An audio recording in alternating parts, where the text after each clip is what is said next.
আমার চ্যানেলের second blog. আর সব ফ্যামিলি মিলে চলে যাচ্ছি ঘুরতে, আর ব্লগ না করলে হয়।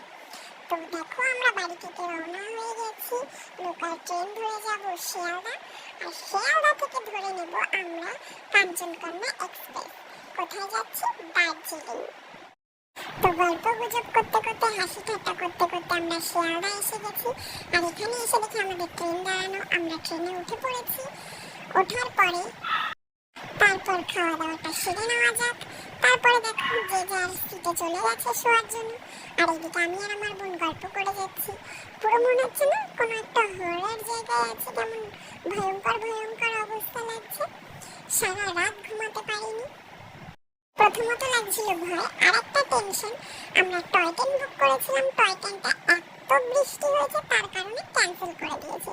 ভেতরে একটা টেনশন ছিল, কারণ আমি আবার গাড়িতে উঠতে পারি না। গাড়িতে উঠলেই আমার মাথা ঘুরে, আমার বমি পায়, আমার গা গোলায়। দেখতে দেখতে আমরা শিলিগুড়ি নেমেও গেছি। তো একটা গাড়িও নিয়ে নিয়েছি, আর বাইরে সুন্দর দৃশ্য দেখতে দেখতে আমরা পৌঁছে গেছি শিলিগুড়িতে। সরি দার্জিলিং। আর এদিকে দেখো আমার বোন নাচানাচি করছে, এদিকে আমার অবস্থা হয়ে গেছে খারাপ। আমি এত বমি করেছি। তারপরেও দেখো রুমে চলে এসেছি। তারপরে রুমের ভিউজ দেখে আমার এত ভালো লেগেছে, আমার মন ভালো হয়ে গেছে, আমার শরীরও ভালো হয়ে গেছে, সবকিছু ভালো হয়ে গেছে।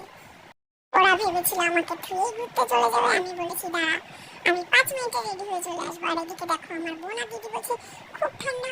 আর আমার ভাই এদিকে রেডি হয়ে চলে এসছে ঘুরতে যাবে। আর আমাকে বলছে তুই সবার ভিডিও করে যাবি, দেখ তোরও ভিডিও করে দিচ্ছি আমি। আর আমি দেখো একটু ঢং ঢং করে হেঁটে যাচ্ছি। আর এদিকে খাওয়া দাওয়া করে রাতের বেলা রুমে চলে এসেছি। আর বাইরে থেকে দেখো ভিউজটা কত সুন্দর। চলো টাটা।